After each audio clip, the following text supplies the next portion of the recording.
BizBlend listeners, the show where business meets bold ideas and hustle meets heart.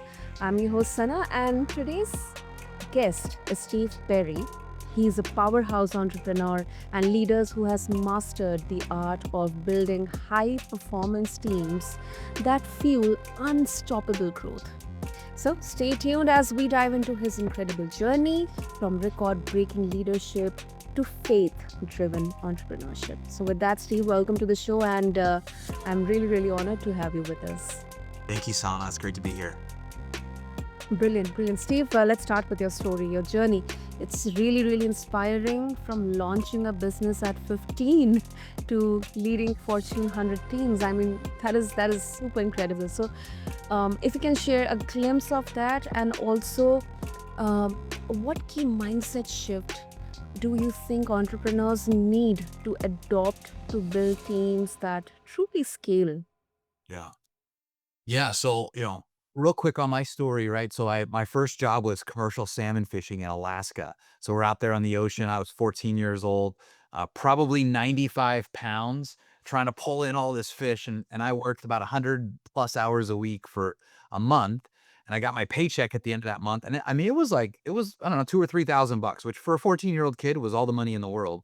But Oh, I, son, I did the math and I'm like, we caught hundreds of thousands of pounds of salmon. And yeah. I know how much the price of salmon is. Someone got a lot of money here and it wasn't me. And I figured out it was the owner, the business owner. And I thought, man, I want to be the business owner. And so started my first company when I was 15, asphalt maintenance company. I ran all through high school and college. Paid my way through high school and college with that, and then entered the, financial services industry, traded in the dirty outdoor work clothes for a suit and tie, which I no longer am wearing. But I did that for 17 years at New York Life Insurance Company. I was a financial advisor for 5 years, and then moved into leadership where I led, built teams. I've interviewed thousands and thousands of candidates, hired hundreds of people in my career. And what I found was that after 17 years of that, I was just a really highly paid employee of their business, not my business.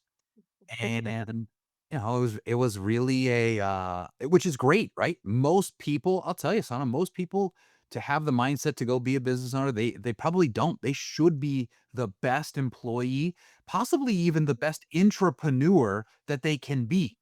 Um, but I knew that God had gifted me with the ability to be an entrepreneur from an early age, and I learned a lot in that role, um, leading teams for other companies, for another company. But ultimately, I was 37 years old, and my wife and I, through prayer, said, now's the time. Like I didn't want to become 60 years old and look back and say, I wish I would have. And so we made that change. And I will tell you, you asked me what is the mindset that someone needs to have.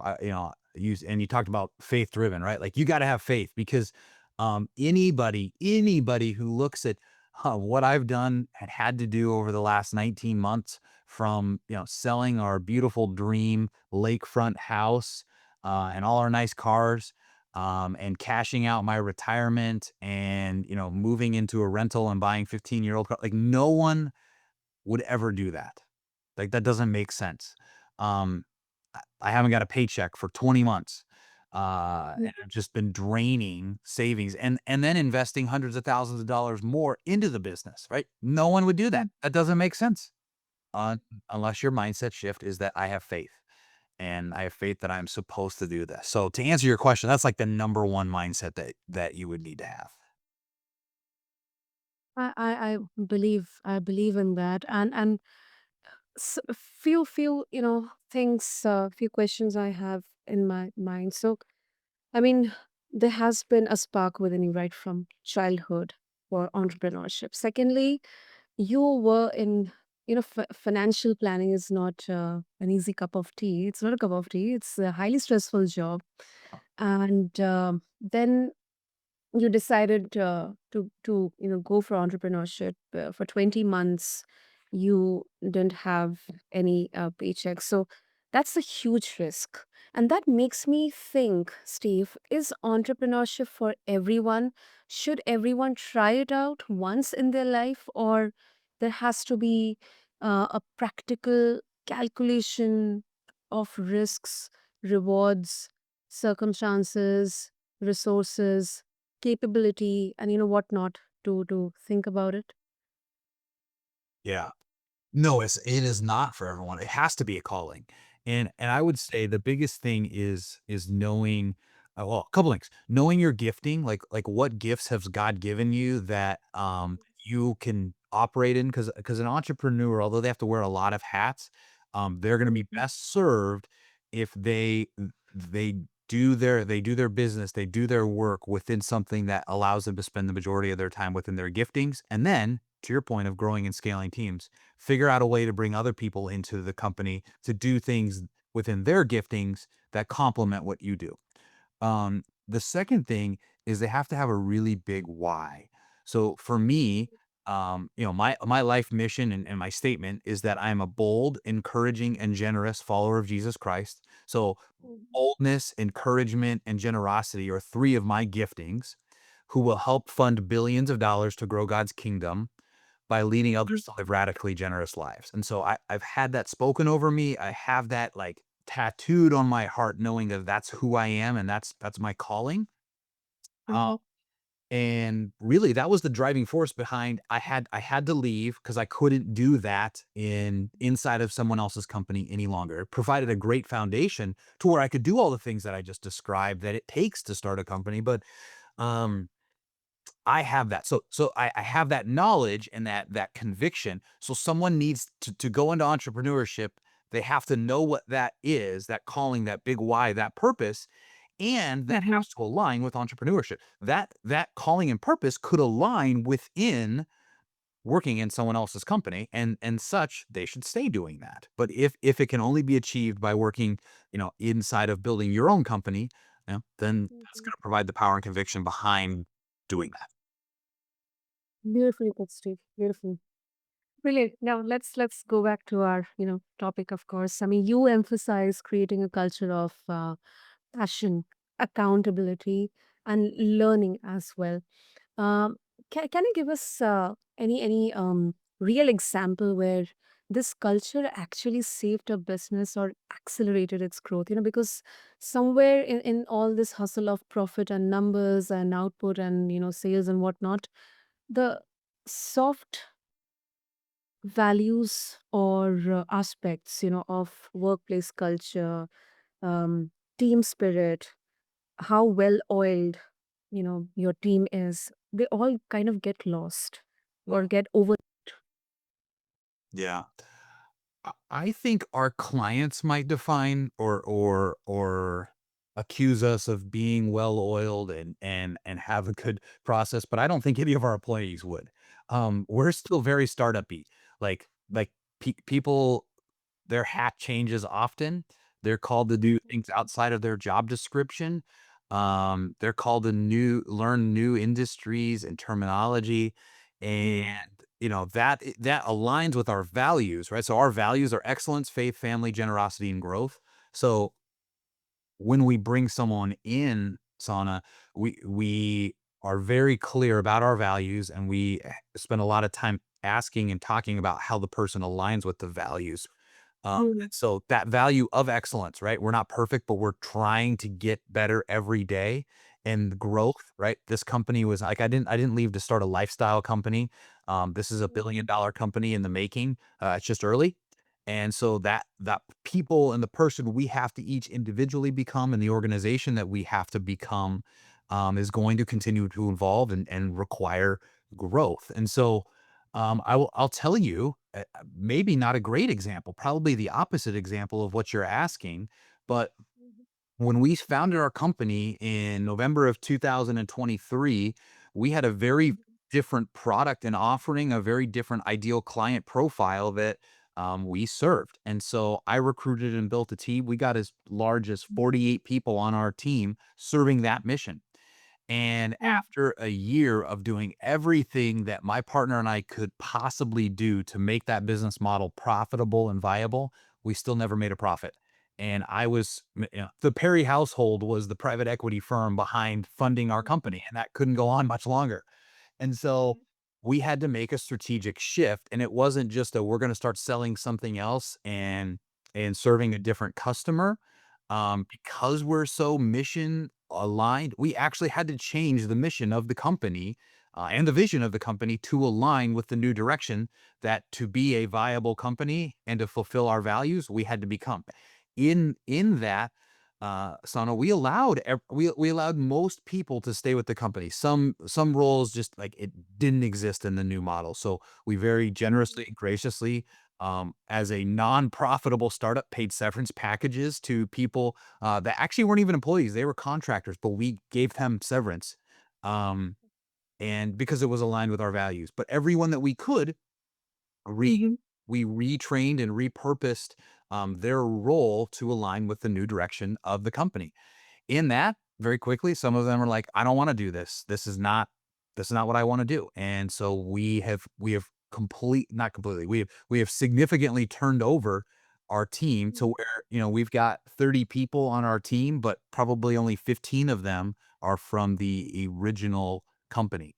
So, that's an example of things we've had to do as a company where we've stayed true to our values, um, Yeah. as a company. Those are the things that haven't changed, but what had to be done and how we manage that to get to the point where we are today. That is such a great example. And you know, it strengthens the why and the value so much, not only within the team but within the leadership as well. Because now all of them are aligned together towards the vision or the mission. And this is so overlooked sometimes, because on the surface level everything may look okay, or maybe there is some kind of negative impact, and altogether, um it starts with who is responsible for this, or there's a blame game, and then a lot of to and fro. So with that, I also want to bring in about accountability, Steve. I have experienced this personally in many workplaces, that people struggle with accountability in particular. It's like, passing the blame on, and that kind of creates a huge dent in the team spirit, and that affects the output as well to a huge extent. So how do you ensure that accountability is embraced rather than resisted?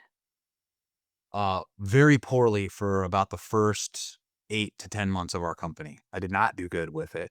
Um, Oh, like, that's an answer. Hmm. yeah, it was not great. And what I thought was being nice by saying, "Just get your job done, right? And we need to do about this." Was Hmm. not nice because people didn't know what was expected of them, and inevitably, it led to not having the bottom line reflect a profitable, growing, excellent company, and so inevitably, I, as a leader, am disappointed in the activities and the results, but I don't have anywhere to look other than myself because I wasn't clear with this is what's expected, and Sana, that's one of the hardest things of being in a startup. When you're creating something new, you don't know what inputs equal the outputs that you want. You're guessing. And so it's either gonna be too high of an expectation or it's gonna be too low of an expectation. And so I was so hesitant for so long as a leader to do that. And it took me well over a year to get to the point where it was like, these are the metrics that are required every day. And certain areas of our company had expectations implemented sooner than later. And guess which areas of our company thrived, right? The ones that had very clear expectations that Hmm. are communicated in advance when we hired the person and communicated consistently when we were having performance conversations with them. So there wasn't the ability to pass blame in those areas. In other areas where the assignment was, get your job done, well, Hmm. there wasn't success there until we finally aligned under, hey, this is what's required to be successful. We think, subject to change. Um, but as long as you do this, you get to keep your job. And then they're clear that they need to do these things. And I'm clear that, that like I may be wrong on the number, but at least I know someone's doing what I've asked them to do, and if we need to change the number, then we'll get it right. And so, one last thing on that, like org chart, right? Who reports to who? Well, Mhm. initially I hired everybody, so they reported to me, but as a CEO, like that doesn't work. And I was hesitant because I wanted to be nice. I wanted to say, "Hey, you don't have to report to anyone. I don't want this hierarchy and this over um heavy-handed like leadership structure." Well, then that wasn't clear because people didn't know who to be accountable to. And so again, it Exactly. wasn't until I said, all right, this person owns this department, you report to them, you report to them, you report to them. This person owns this, you're responsible for these metrics. Your job is to make sure your team gets these metrics. Mm. Wasn't until I did that that we finally started seeing progression and results as well. And so those are no stories of accountability. Again, like negative examples that I didn't have in place as this founder, that we have now put in. And my goodness, they work. Wow, that's a lot of learning, Steve. I absolutely appreciate your humility, because as a CEO, as a leader, it really means a lot that, you're accepting your mistake and you are learning from that, and then you're executing, you're implementing it. And that kind of sets such a good example for the people who are working with you or reporting to you, and then the people who are reporting to them as well, because it's a ripple effect. And secondly, Steve, you're absolutely right.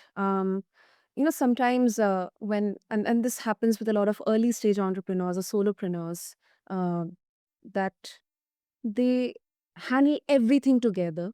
They want everyone to report to themselves, just because they don't want to they want to create a distinction that this is not a typical corporate setup. But I think delegation is such an important part of a good leader, because that's where the difference lies between doing a job and then running a business.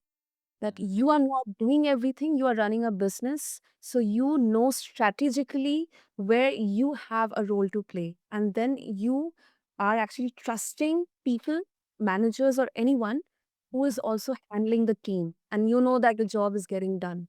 Yeah. That's a really good point you made, Steve. I really appreciate that.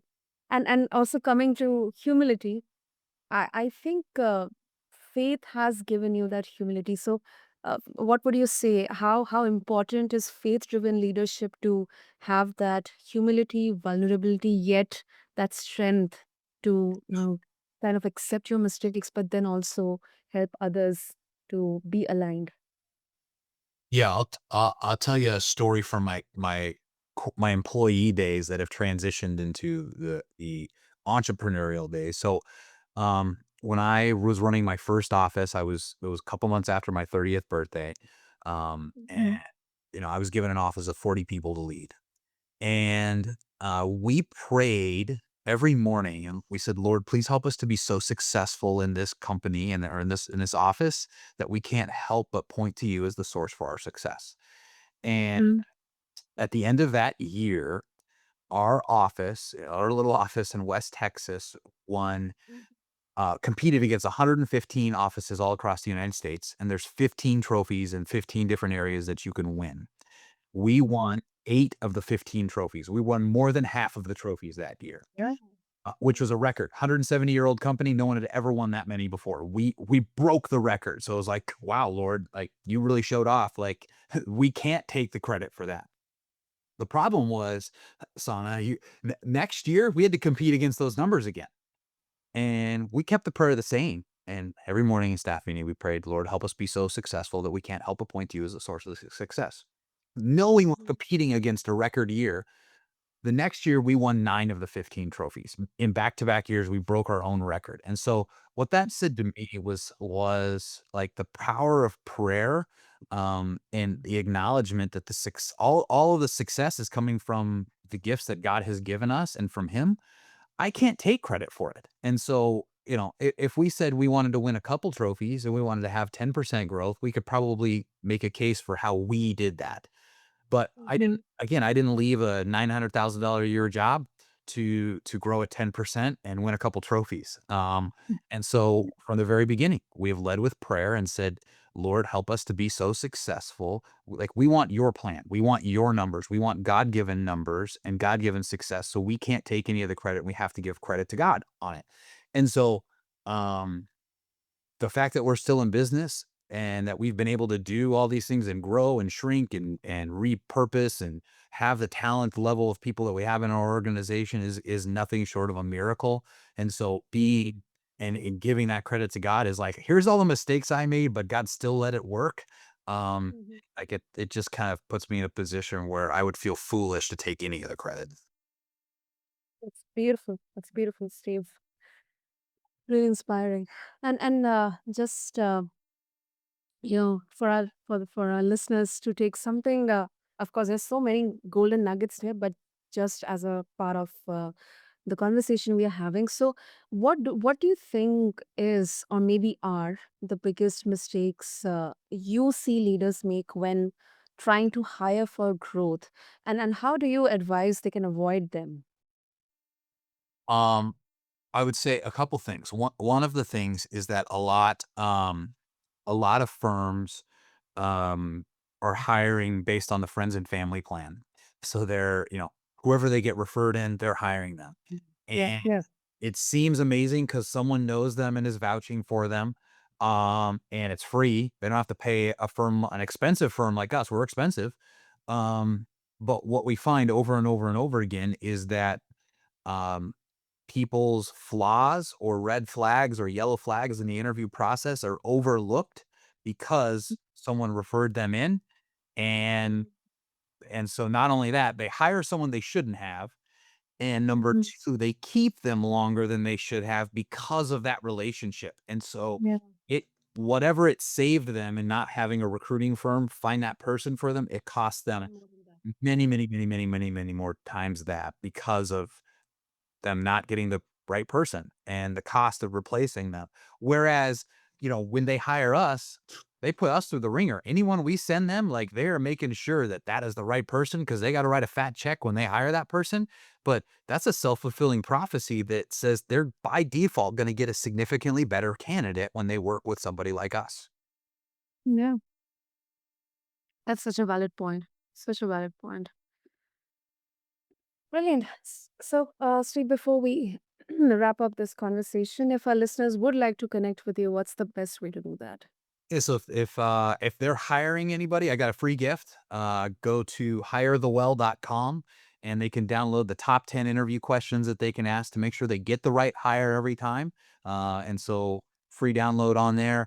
And then it redirects to our website so you can learn more about us. I'm on LinkedIn all the time. I post way too much. So if you don't like reading posts, don't follow me. But if you do, and any of this has resonated with you, this is literally just the stuff I say on LinkedIn all the time. So happy to connect with you on that. Steve Perry.